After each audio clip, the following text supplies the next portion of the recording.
প্রতিবেশী ভারতে ছড়াতে শুরু করেছে করোনার মতো মারাত্মক হিউম্যান মেটানিউমো ভাইরাস এইচএমপিভি। শনাক্ত হয়েছে 2 শিশুর শরীরে। মতান্তরে চীন থেকে ছড়ানো এই ভাইরাসে আক্রান্তদের বেশিরভাগই 5 বছরের কম বয়সী শিশু।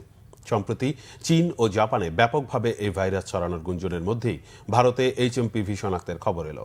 সোমবার সকালে প্রথমে 8 মাসের এক শিশুর শরীরে এইচএমপিভি শনাক্ত হলে হাসপাতালে ভর্তি করা হয়।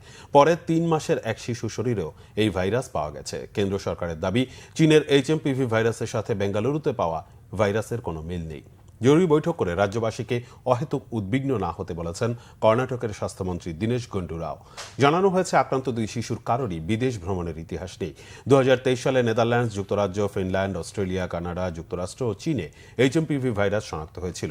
জ্বর, কাশি, শ্বাসকষ্টের মতো ঠান্ডার সমস্যা ভাইরাসটির প্রাথমিক লক্ষণ। সংক্রমণের তীব্রতা ব্রঙ্কাইটিস, নিউমোনিয়া, অ্যাজমার মতো জটিলতা সৃষ্টি করে মহামারী আকার নিতে পারে। হাম, কলেরা বা স্ক্যাবিজের মতো 11টি রোগ রয়েছে এই মহামারীর তালিকায়।